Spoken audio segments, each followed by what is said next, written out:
En octubre di clases para la Universidad de Buenos Aires. Fue un seminario con estudiantes de doctorado sobre investigación a través del diseño. Como parte de mis clases, adivinen qué hice. Sí, grabamos podcast en vivo. Entonces, en esta entrevista, como en un par de anteriores, entrevisto con mis estudiantes de ese seminario. Empiezo yo y después hablo el micrófono para que todos pregunten. La entrevista que publico hoy es una de esas. Y agradezco mucho a los que se animaron a ser entrevistados así, entre varios, con una situación un poco más caótica que la usual, donde somos solo 2 en la entrevista. Elegí para entrevistar a gente que recién terminó su doctorado o está en sus últimos momentos.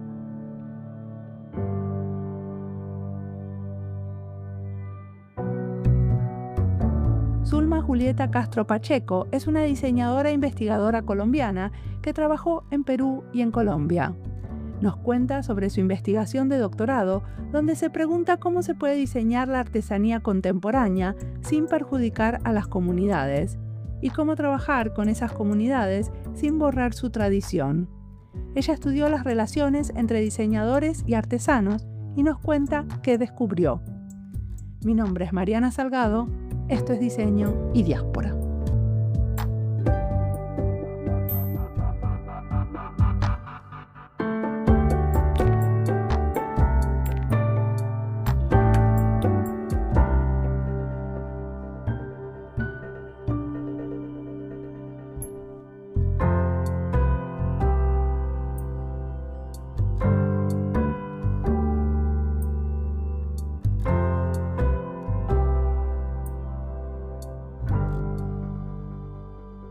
Muy buenos días para todas y todos. Muchas gracias, Mariana, por invitarme. Soy Zulma Julieta Castro Pacheco, soy tunjana de Colombia, Boyacá. Soy diseñadora industrial con énfasis en trayectoria investigativa, en trabajo con comunidades especialmente rurales y artesanales.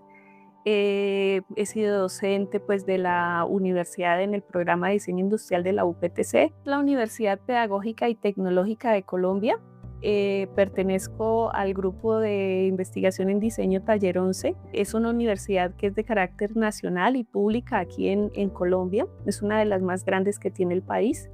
Y también he trabajado con otra entidad pública que da formación para el trabajo que se llama SENA, Servicio Nacional de Empleo, de Aprendizaje para el Empleo. Allí también trabajé como diseñadora industrial, formando, digamos, técnicos en la parte de diseño, como más enfocado a la industria del mobiliario y del diseño de productos. Eso es en otro departamento, digamos, en otra localidad del país. Decime. Eso, grosso modo, es mi trayectoria docente. Buenísimo. Yo tenía ganas de que nos enfoquemos en tu investigación de doctorado, tengo entendido que la acabas de terminar, ¿cierto? Sí, la acabo de terminar, ya está en el proceso administrativo de erradicación. Eh, por fin, sí. Pues básicamente ese proyecto de investigación obedece a la trayectoria investigativa que traigo desde el pregrado, pero esa trayectoria también obedece o viene desde la inquietud de preservar las tradiciones, cualquier tradición que tenga que ver con el entorno campesino a nivel Colombia, especialmente boyacense. Aquí en Boyacá es una de las regiones, digamos, que es más artesanal en el país. Yo tuve contacto desde muy niña con la parte artesanal y vi, digamos, el auge de la artesanía y también vi su caída, en un pueblito que se llama Tensa, y decía, algún día tengo que hacer algo por Tensa, algún día tengo que ayudar a recuperar esa tradición, y se dio la oportunidad cuando estaba estudiando diseño y tomé la decisión de hacer el proyecto de investigación preservando 4 técnicas. Entonces, digamos que ese proyecto dio pie a la preservación de esas 4 técnicas, pero también dio paso a cuestionarme cómo era el modelo de desarrollo de esas comunidades, cómo de pronto desde el diseño, aparte de pronto de intervenir en la parte de empaque o de marca empresarial o de pronto en el diseño del mismo producto para volverlo artesanía contemporánea, cómo podía un diseñador de pronto intervenir en otros aspectos que no fueran solamente el objeto. Me interesé por el análisis del desarrollo económico de estas comunidades, eso lo abordé en la maestría Y ya en el doctorado, entonces, el que es mi director, que es sociólogo, el doctor Manuel Tomás González Fernández, me decía, bueno, yo le planteaba que quería hacer como un nuevo modelo económico a partir del diseño de pronto para las comunidades, ver esa posibilidad. Él me decía, tú no puedes entender un modelo económico o proponerlo sin entender primero cómo son las interacciones de esos actores que están dentro de ese sistema artesanal. Entonces, la tesis básicamente lo que hace es entender desde la sociología, el diseño, cómo son esas interacciones entre artesanos, comerciantes, diseñadores y diseñadoras, entre instituciones también, o sea, cómo es esa relación, de qué más se Ahora, habla, decime una porque cosa, tu investigación, ¿vos la enmarcás en investigación a través del diseño? ¿Hiciste intervenciones de diseño para poder plantear ese nuevo modelo económico? Eh, digamos que no, yo he tenido que eso es algo importante que he tenido que como abordar en este estudio doctoral, y es que el diseño necesita, por ejemplo, de las ciencias sociales, de la sociología, para apoyarse y poder interpretar la realidad de esas comunidades de una mejor forma. O sea, el diseño no tiene las herramientas para hacerlo, ¿no? O, por ejemplo, desde las teorías económicas, el diseño necesita ese apoyo para poderlo, digamos, apropiar y reinterpretar bajo esa mirada del diseño. Entonces, intervención propiamente o a través del diseño propiamente dentro de este estudio doctoral, no. Ok, He utilizado otras herramientas pero para uno ver puede el hacer diseño una también. intervención de diseño y después analizarla con las herramientas de la economía, si tiene ganas. O puede hacer una Ciencias intervención de sociales y diseño, sociología. claro, pero tu investigación está hecha para un departamento de humanidades, ¿cierto? Sí, de hecho estoy en el programa de ciencias sociales, es un doctorado en ciencias sociales, pero considero que sí, es decir, aquí como que de alguna manera se apropian esas herramientas de las ciencias sociales y de la sociología para poder hablar como diseñadora desde un punto de vista tal vez más técnico en la interpretación de lo que se puede hacer dentro de las comunidades. Entonces sí aporta o sí estaría enmarcada también para un departamento de diseño, claro. Porque, por ejemplo, aquí en el proyecto se habla de cuáles son los métodos que utilizan los diseñadores para entablar relación con las comunidades, que hace que esa relación sea exitosa o no, por ejemplo. Muchos de esos métodos no, pues no están formalizados, no son métodos que el diseñador ha tenido que construir para aprenderse a relacionar. Aquí en Colombia, por ejemplo, hay instituciones que antes de que vaya el diseñador llevan a un antropólogo para interpretar a la comunidad y decir, bueno, usted el código de vestimenta, el código de lenguaje tiene que ser tal hacia tales comunidades. Entonces nosotros de manera natural desde el diseño o desde la base no tenemos esa formación. Entonces digamos que el estudio se apunta a aportarle al diseño precisamente O sea, como le esas habla al herramientas. diseño desde la sociología, ¿entiendo bien? Exactamente, sí, Perfecto. exactamente. Muy bien. Y decime una cosa, em, vos una de las cosas que decís es que antes no se realizaban trabajos de preservación con herramientas de diseño, pero vos sí usaste herramientas de diseño. Lo que pasa es que, digamos, la relación diseño-artesanía, al menos acá en Colombia, y lo que pude comprobar en Perú, es que es como una relación prohibida, ¿no? Al sol de hoy se ve como que el diseñador que se dedica o diseñadora que se dedica a entablar una relación con las comunidades, a hacer preservación, no está haciendo diseño, porque prácticamente tenemos ese enfoque de la productividad, de la producción en serie, de hacer objetos, y como que no está permitido para los diseñadores ni las diseñadoras hacer nada más fuera de eso, ¿no? El diseño se ha transformado mucho en ese aspecto. Entonces, digamos que acá en Colombia sí, sí se hacían las preservaciones por medio de diseñadores y diseñadoras, pero no con herramientas propias del diseño. Hay un registro fotográfico, pero por ejemplo, cuando hablamos de lo que propone Fernando Martín Juez de las áreas de pauta, tú eso no lo encuentras de repente en otras áreas de conocimiento. O por ejemplo, cuando hablas del proceso creativo de André Ricard, no lo vas a encontrar en ningún otro lado enfocado desde el diseño. Entonces, estas son las herramientas que utilicé, digamos, en ese proyecto inicial de investigación que fue en el pregrado para poder hacer esa preservación. ¿Me contás qué son estos de las áreas de pautas? Las áreas de pautas son zonas cualificadas del objeto para cumplir la función para la que fueron diseñados. Entonces, por ejemplo, el área de pauta hay de primer grado, por decirlo así, segundo grado, ¿no? Entonces, el área de pauta de una jarra, ¿cuál es el elemento más importante de la jarra? ¿Está, por ejemplo, el contenedor o está la boquillita que ayuda a que el líquido fluya, digamos, de manera adecuada para que no se derrame? Esas son las áreas de pauta del objeto, son aquellas morfologías que hacen que el objeto sea lo que es y también que cumpla la función para la que fue diseñada.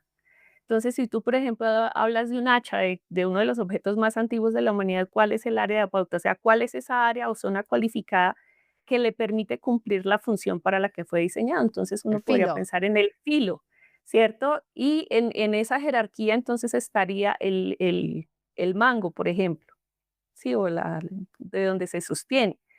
Entonces, digamos que lo que permite esas áreas de pauta es entender aquellas zonas cualificadas y también entender cuál es esa área que hace que el objeto sea un hacha y no sea otra cosa, una cuchara, ¿cierto? Perfecto. Y después vos hablas del proceso creativo de André Ricard. André Ricard es diseñador.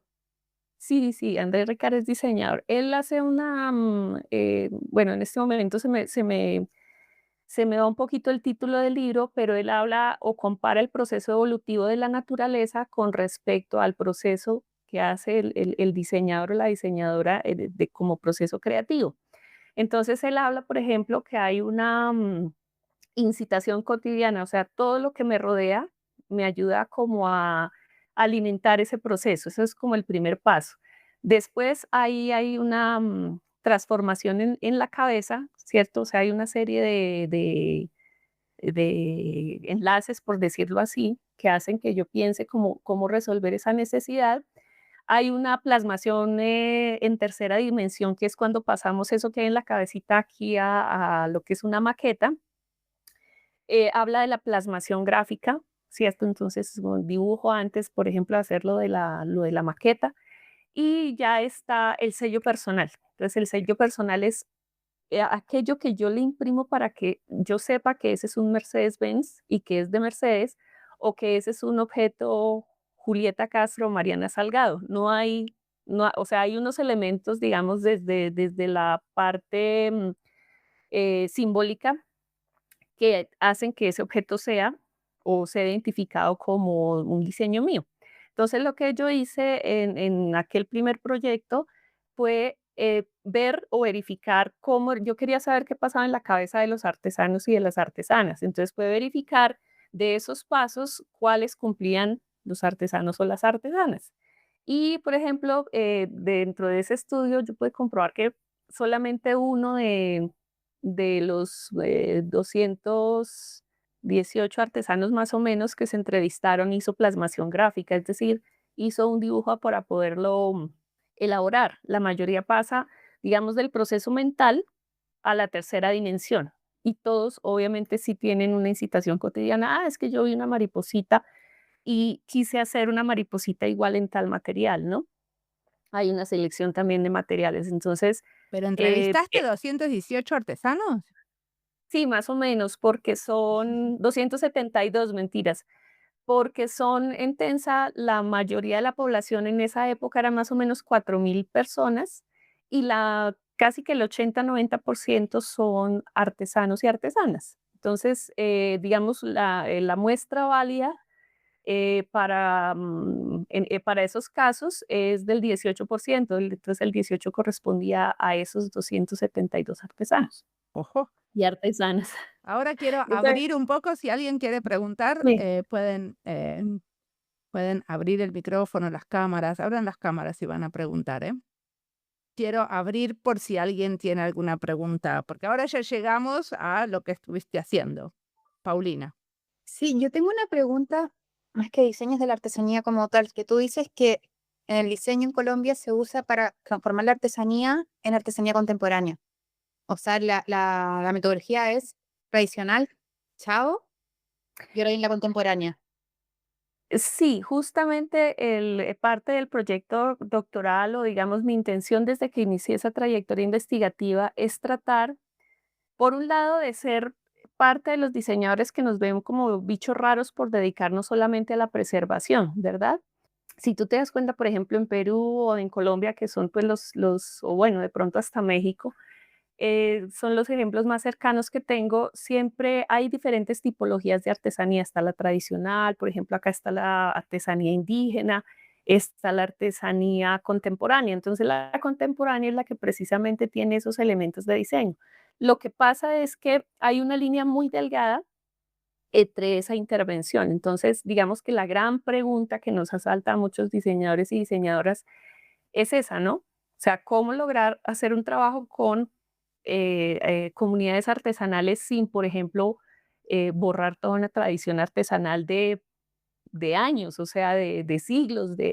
En Perú, por ejemplo, me contaban un caso que habían acabado con toda una comunidad artesanal, con toda una tradición por una intervención en diseño. Aquí, por ejemplo, algunas diseñadoras me han comentado también que hay gente que inclusive ha cerrado sus talleres por malas intervenciones en diseño. Entonces, la gran pregunta, no digo que la artesanía contemporánea sea mala, pero sí la gran pregunta es cómo hacer artesanía contemporánea sin perjudicar a las comunidades. Entonces, digamos que nosotros al estar o venir de una profesión que es muy occidental, que está enmarcada dentro del capitalismo propiamente, que lo que nos centramos es en el mercado, ¿cómo hacer? Pues para hacernos o lo que llaman diseño decolonial, ¿no? ¿Cómo estar al margen de esto y poder hacer una intervención fuera del mercado, fuera de lo que es la producción en serie? ¿Qué otras formas hay para producir artesanía sin transgredir a las comunidades? ¿Y qué encontraste? ¿Qué respuestas encontraste en tu tesis? Pues respuestas ahí muy contradictorias, ¿no? Porque digamos que el discurso que tú escuchas en general, no sé si eso mismo pasa de pronto en los países de los que están y de las que están aquí integrados, pero el discurso es que, por ejemplo, hay instituciones que van y aprovechan a las comunidades, ¿no?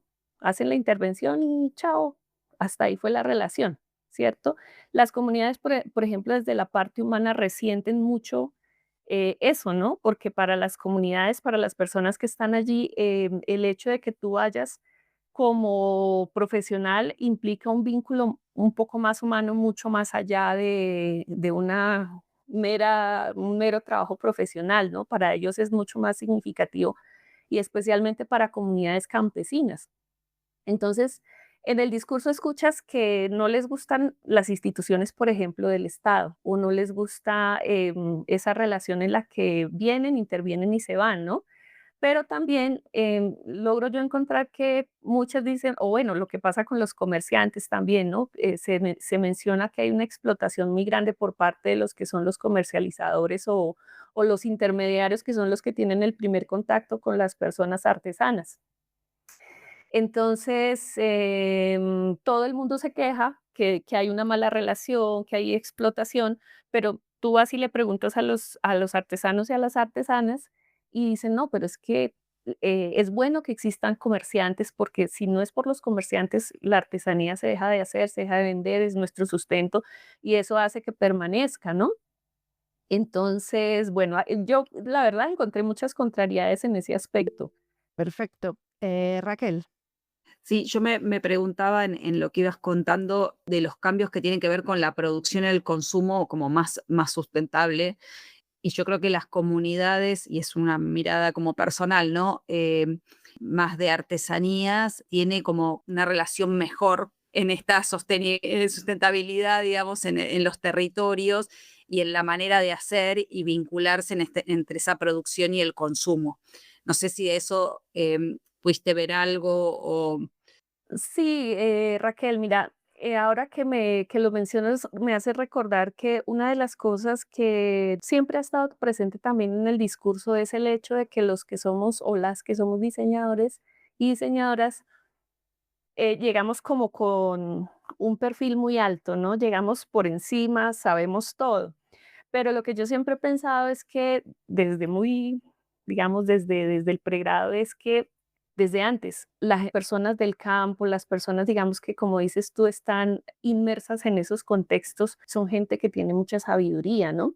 y que precisamente por el modelo institucional, por el modelo económico, pues se ha dicho, no, esta persona sí es graduada por una universidad, esta no, entonces es menos cualificada, ¿verdad? Pero resulta que no, tal vez precisamente una de las cosas que hay que tener en cuenta es que estas personas saben inclusive mucho más que nosotros. Y es algo que, por ejemplo, también dentro de lo que pude recoger en el estudio es que es algo que también resienten, o sea, como que llegue uno como con esa postura muy, muy elevada, como que ustedes, yo sí sé diseñar, yo sé cómo va el objeto, pero usted no, ¿no? Finalmente, el creador, el que concibe todo el objeto, el que tiene las incitaciones cotidianas a hacer todo el proceso creativo es esa persona artesana, no el diseñador o la diseñadora, ¿verdad?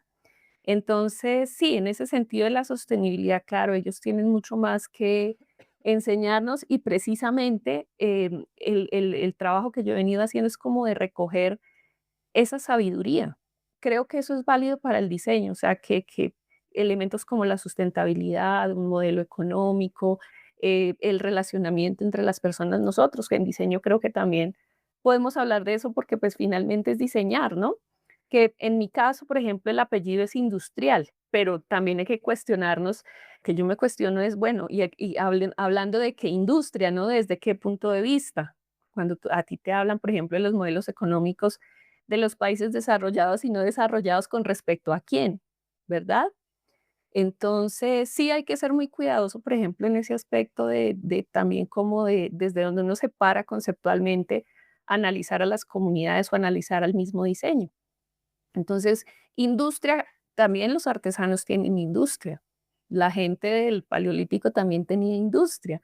Y el hecho que no sea para la producción en masa no significa que pues no lo sea, ¿no? Entonces, en ese sentido, creo que en diseño y lo que es industrial hay muchas cosas para replantear, inclusive desde la misma profesión, desde esas bases que nos han dado y pues obviamente para nuestros países aquí en América del Sur, ¿no? América Latina en general. Decime una cosa, vos trabajaste con comunidades indígenas en dos tipos de proyectos, ¿no? Si entiendo bien. En algunos para reafirmar la identidad cultural y conservar el patrimonio, y en otros sobre emprendedurismo. ¿Entiendo bien? Yo he trabajado más con comunidades que no son indígenas, son, digamos, mestizas, por decirlo así. Son las que hacen la artesanía, digamos, tradicional, la hacen más comunidades mestizas, o sea, producto del mestizaje.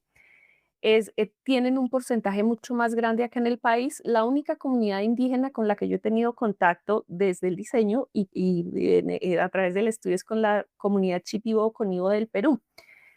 Una de las cosas interesantes es que, por ejemplo, que me asaltaba preguntarle a esas comunidades indígenas es, bueno, ¿ustedes hasta qué punto, por ejemplo, eh, quieren preservar la tradición? ¿O hasta qué punto están en esa, digamos, en esa disposición de modificar sus diseños o lo que son como comunidad para, pues, atender lo que es el mercado o a un cliente? Y pues muy sorprendida porque en esta comunidad yo encontré que había una disposición muy completa hacia, bueno, el cliente decía, no, pues si el cliente quiere, no sé, un camino de mesa, pues le hacemos un camino de mesa. Si el cliente quiere naranja, pues se lo hacemos naranja. Creo que el mercado moldea mucho. Nosotros como clientes también tenemos una responsabilidad muy grande con respecto a a las comunidades, ¿no? Lo que está pasando en Perú es que, por ejemplo, hay unas palomitas que hace don Antonio Ore. Esas palomitas son de sus comunidades indígenas, digamos, tienen esa tradición ancestral. Y un ejemplo, son blanco con café o color natural. Pero de repente vino una persona italiana y dijo, no, es que yo las quiero con los colores de Italia y la gente pues por venderlas hace así, pero claro, pues está la misma, digamos que la misma comunidad como que no tiene escapatoria, ¿cierto? Pero ¿no trabajaste con semilleros?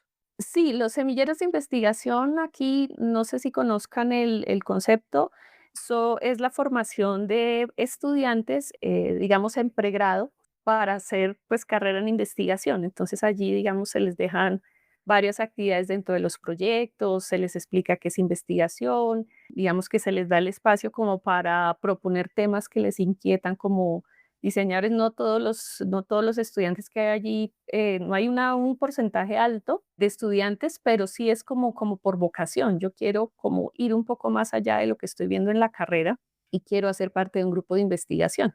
Entonces son estudiantes que quieren tener esa formación investigativa. ¿Y qué hicieron? Bueno, yo he trabajado en 2 semilleros diferentes, en grupos de investigación diferentes, con un grupo de semilleros con los del SENA, que es formación para el trabajo. Hicimos aproximaciones a lo que era la ergonomía y la ergonomía para el mobiliario. Entonces, con ellos estuvimos observando el entorno, estuvimos observando cómo se sientan las personas, los movimientos repetitivos, bueno, como para darles esa formación. Y con los de la UPTC, la Universidad Pedagógica, los de Taller 11, con ellos fuimos un poquito más allá porque a ellos sí los vinculamos con proyectos en comunidades artesanales, yendo a las comunidades, hablando con los artesanos. Mire, para hablar con los artesanos se hace de esta forma, para clasificar la información que se recoge se hace de esta forma.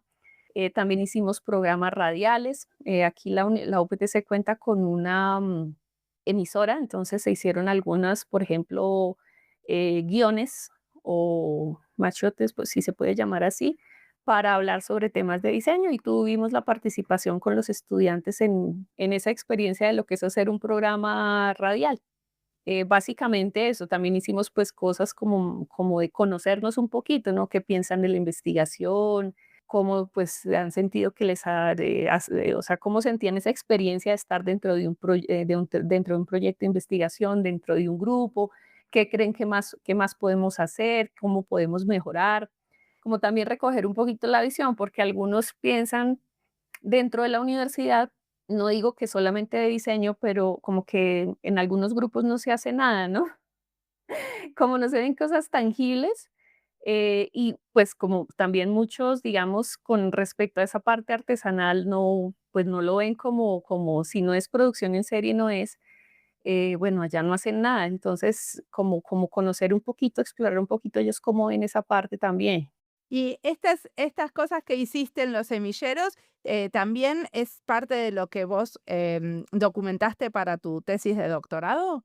No, no, no, parte de los semilleros no, porque esto digamos que es como más desde la parte profesional. Tal vez sí sea importante, por ejemplo, como parte del resultado del proyecto doctoral, a lo mejor esas herramientas de relacionamiento pueda servir para la formación de semilleros, porque tuve una experiencia en un pueblito que se llama Tuaté, que producen cerámica acá en Boyacá, y fuimos con un grupo de estudiantes y empezamos a interactuar, pues yo empecé a interactuar con la artesana y le decía, bueno, hagámoslo así, o le propongo que hagamos esto, o enséñenos así. Y ellos decían, profe, tú te relacionas súper fácil con las personas. Y entonces me decía, ¿cómo lo haces? ¿Cierto? Entonces, digamos que sí pienso que en esa parte el proyecto apuntaría o aportaría a esa formación como investigador, precisamente pues porque nosotros en diseño no tenemos las herramientas ni de la antropología, ni de la sociología, ni de las ciencias sociales, digamos desde la parte humana para poder interactuar con la comunidad. O sea, Entonces creo que en ese proceso de formación para los chicos que son tan jóvenes, sí sería importante que adquirieran esas herramientas. o sea que vos creaste unas herramientas de relacionamiento, No, todavía no. ¿ok? Digamos que parte de las conclusiones, del proyecto serían esas, ¿no? Como hay algunas formas en las que los diseñadores y las diseñadoras se están interrelacionando que sí se ve un parámetro común, ¿cierto? Para establecer contacto con la comunidad, también para que permanezca ese contacto, porque muchos de los diseñadores y las diseñadoras mencionaban, por ejemplo, que mantenían una relación mucho más prolongada, inclusive después de haber trabajado de manera institucional y que ya de pronto no les dan más contrato. Hay muchos factores que juegan para que la relación permanezca o no. Entonces, digamos que, ¿cuáles son esas herramientas para que la relación sea duradera, para establecer la relación? Digamos que eso sería parte de las conclusiones del trabajo doctoral. Virginia, Justamente esto de cómo notaste que se vinculaban a la hora de, estoy leyendo lo que escribí, a la hora de diseñar desde lo comunitario y lo grupal, porque justamente adelantó Mariana eso de lo que veniste viendo comunitario es una palabra muy amplia, pero ¿cómo notaste, como hablaste de varios lugares geográficamente, si notaste diferencias a la hora de agruparse desde el diseño para proponer? Gracias. A ti, Virginia. Sí, por ejemplo, una de las cosas que se hace dentro del proyecto doctoral es precisamente mirar comunalidades, digamos, porque uno pensaría que, por ejemplo, Perú es completamente diferente a Colombia. Y efectivamente hay comunalidades. En esa parte grupal, finalmente todos somos seres humanos. Entonces, el humano diseñador o humana diseñadora, ¿no? Y nos relacionamos con otras personas, ¿sí? Con otras personas humanas. Entonces, creo que independientemente del lugar es relacionarse entre personas, ¿no? Y para eso hay unas herramientas, obviamente, desde un trabajo investigativo profesional, pues tiene que haber como una metodología. Y justamente pues el proyecto también apunta como a precisamente lo que mencionaba Mariana, como a recoger esas herramientas que se están usando, que no han sido visibilizadas, que ninguno de nosotros pues habla propiamente, y también de unas metodologías que desde esa parte humana hemos construido a fuerza porque no tenemos una formación, no tenemos esas herramientas, o al menos acá en Colombia, en la formación en general, o en Perú, que es donde yo he podido, digamos, de primera mano comprobarlo, no tenemos esas herramientas ni de la antropología ni de las ciencias sociales para hacerlo de manera adecuada. Hay muchos diseñadores y diseñadoras, como les comento, que hemos tenido contacto con la comunidad artesanal desde niños, ¿cierto? O niñas, pero hay otros que no.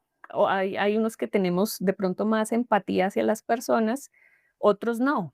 Entonces, para quienes de pronto hemos tenido esa facilidad porque hemos tenido contacto con el campo, con gente campesina, a lo mejor sea de manera natural, y eso es algo que también desde el estudio se logró como evidenciar, ¿no? Que quienes han tenido desde edades tempranas ese contacto, se les ha hecho mucho más fácil y mucho más natural interactuar, pero a quienes no han tenido ese contacto, tal vez sí adolecen un poco, digamos, no lo digo yo, sino lo han expresado las personas entrevistadas, de cómo hacerlo, ¿no? No hay propiamente un método. Aquí hay 2 diseñadoras que se han dedicado contra viento, mar, a precisamente analizar también la relación del diseño y la artesanía. Son Ana Cielo Quiñones y Gloria Estela Barrera Jurado. Ellas, por ejemplo, plantean una metodología de trabajo con comunidades, pero ellas también, digamos, dentro de su experiencia o dentro de esa formación, han tenido experiencia también desde jóvenes con lo que es comunidad rural, comunidad campesina, comunidad artesanal. Entonces, sí, de alguna manera, digamos que el estudio a lo mejor lo que explora o es un acercamiento, sí hay algunas cosas, pero digamos herramientas definitivas tal vez no, porque creería que de pronto hay que explorar un poco más, por ejemplo, otras comunidades latinoamericanas, si es una comunalidad o un patrón común en otros lados, ¿no? Pero por ahora sí, por ejemplo, el hecho de, no sé, llevarle una fruta a alguien para poderse interrelacionar. Esa sería, por ejemplo, una de las cosas que hacemos los que nos dedicamos al diseño en comunidad.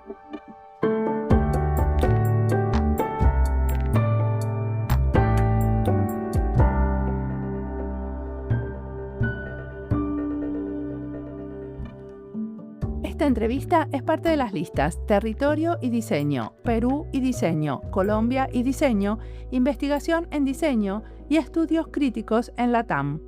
Las listas las encuentran en nuestra página web en la sección de recomendados, en Spotify y en YouTube. Y si estás buscando algo y no lo encontrás, siempre te puedes comunicar conmigo.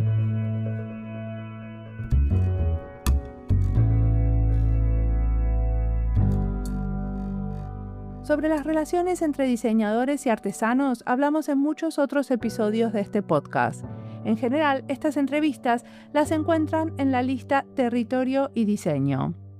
En Territorio y Diseño, la lista, están las entrevistas donde hablamos del trabajo en territorio, que no siempre es con artesanos. A veces es trabajo de codiseño, pero el objetivo final no es una intervención en la artesanía, sino que se terminan diseñando pictogramas o mapas u otras colaboraciones. También escribe un libro compilando algunas de estas entrevistas. El libro Territorio y Diseño lo encuentran en nuestra página web y lo pueden bajar de manera gratuita, igual que todo el contenido que creamos y publicamos desde Diseño y Diáspora. Sigamos ahora escuchando a Zulma Julieta, que tiene mucho más para contarnos.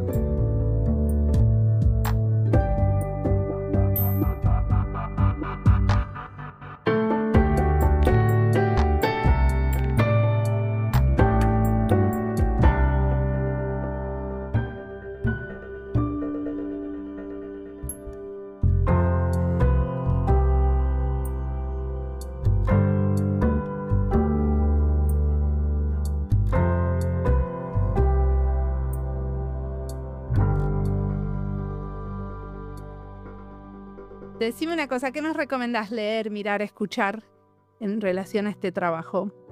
Uy, les recomiendo muchísimo a Pierre Bourdieu. Yo creo que muchos ya lo han leído, sobre los campos de poder. Me parece que ese es un libro que a nosotros nos ayuda mucho. También, por ejemplo, a Bandura. Él habla de lo que es la teoría agencial. Desde la sociología creo que también le ayuda a entender mucho a los diseñadores y a las diseñadoras cómo interrelacionarse. También hay para los que se dedican a la parte de trabajo con comunidad artesanal, les podría recomendar un libro se llama El campo artesanal, porque de hecho aquí se le llama el sector, ¿no? Como un sector económico. Entonces es también una lectura sesgada de la sociedad, de quienes han intervenido en las comunidades. Solamente es la parte económica y unas cifras, no. Él propone, por ejemplo, ver a las comunidades como un campo de estudio, como un sistema. Daniel, se me va el apellido en este momento, pero el Daniel libro se Vega llama Torres. Daniel Vega Torres, sí, El campo artesanal. Ese libro para mí fue, porque él es sociólogo precisamente y lo interpreta desde la sociología. Otro libro importante, yo creo que esos tres. Y Conspirando con los artesanos. Y hay otro que se llama Reflexiones en torno a la artesanía del diseño, que digamos, sí, está enfocado desde la parte artesanal, pero creo que allí hay un punto de vista un poco más relajado, si se puede decir, un poco más amigable de lo que muchos y muchas diseñadoras queremos hacer. Que yo, por ejemplo, no aprendí a manejar los programas CAD y CAM, ¿no? No alcancé a esa, digamos, como a esa transición dentro de la academia. Sin embargo, por ejemplo, me dediqué pues lo que por vocación, lo que quise hacer desde el diseño. Yo siempre decía, pero ¿por qué se ve mal la relación entre artesanía y diseño? Porque efectivamente sí es algo que no se ve bien, que lo expresan mucho aquí en este estudio, que es algo que todavía no está bien visto, ¿no? Bueno, una de las cosas que vos dijiste durante esta entrevista es que parte de eso es cómo nos enseñan qué es el diseño, ¿no? Nuestras propias definiciones del diseño. Sí, sí.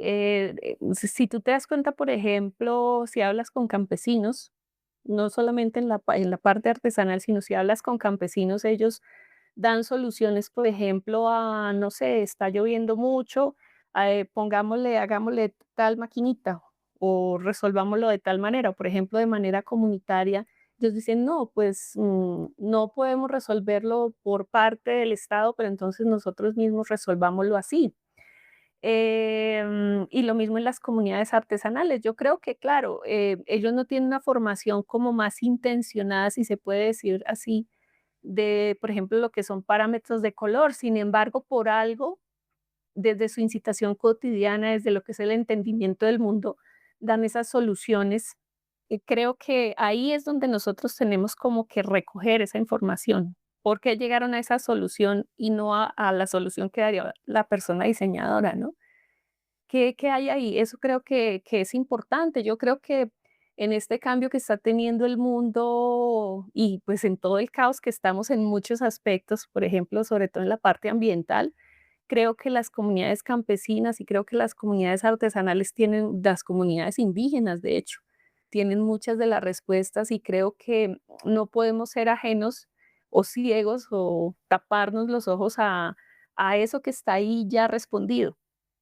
Creo que tenemos que dejar de hacer parte del modelo.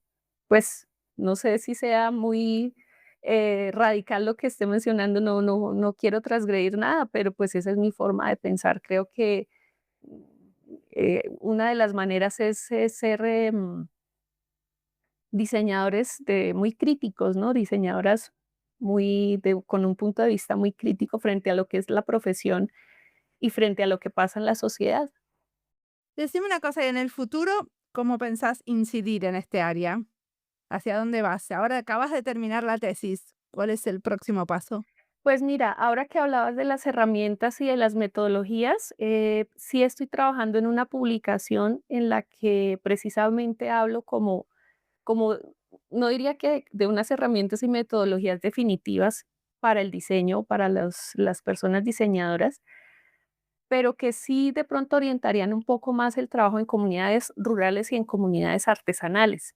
Creo que precisamente uno de los vacíos que encuentro, porque bueno, un trabajo doctoral, ustedes saben que es una cosa enorme que da muchas, como campos de acción, muchas ventanas, pero creo que esta sí es una necesidad sentida, que pues la logré como recoger de Perú y Colombia, que sí hacen falta esas herramientas como desde el punto de vista antropológico, desde el punto de vista de las ciencias sociales, desde los mismos métodos, del mismo método científico que plantea estas áreas de conocimiento, ¿no? Entonces sí estoy trabajando en una publicación en la que de pronto se dan esos parámetros de interacción. ¿Pero es una publicación académica o es una publicación que querés que lean los diseñadores en práctica? Yo creo que es una publicación académica, pues sería fruto del trabajo doctoral, que pensaría puede ser perfectamente un libro, me encantaría, como un manual, ¿no? Y de la misma forma, también, por ejemplo, hay otra segmento, por decirlo así, quedó como pendiente de trabajar o no de trabajar, sino que también es importante, es, por ejemplo, esas buenas y malas prácticas que podemos hacer no solamente las personas diseñadoras, sino las instituciones, las personas artesanas, comerciantes.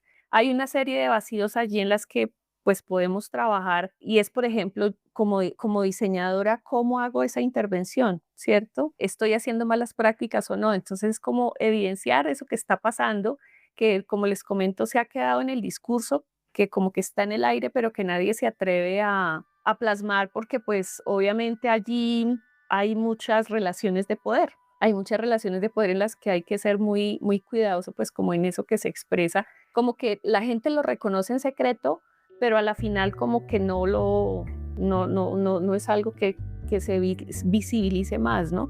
Y creo que allí también hay un pendiente, digamos, o saldría un producto de esta investigación, sería eso, ¿no? Buenas y malas prácticas desde el diseño para la artesanía. Buenísimo. Muchísimas gracias por la entrevista. Con mucho gusto, Mariana, a ti por invitarme y por permitirme compartir con tus estudiantes.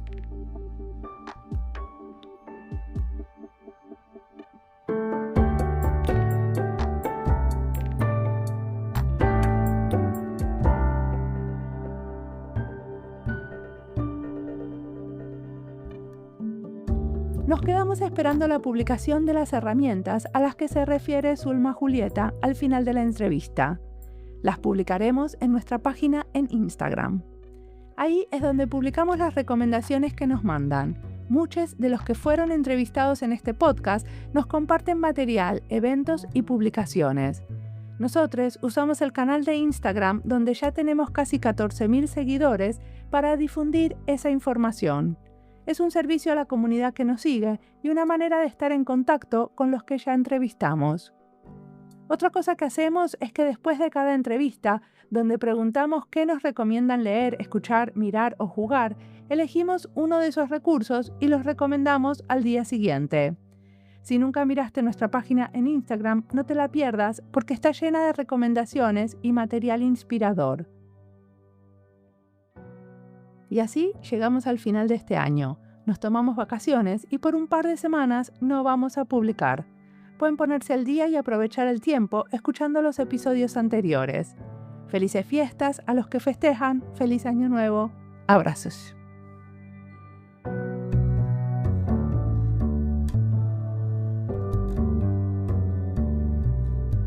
Como siempre, la música del podcast es de Antonio Zimmerman. El diseño de sonido es de Andy Fechi. Este podcast está publicado con licencia creativa común con atribuciones. Esto fue Diseño y Diáspora. Pueden seguirnos en nuestras redes sociales en YouTube, Instagram, LinkedIn y Blue Sky o visitar nuestra página web diseñoydiaspora.org. No olviden recomendarnos y recomendar nuestros libros. Nos escuchamos en la próxima.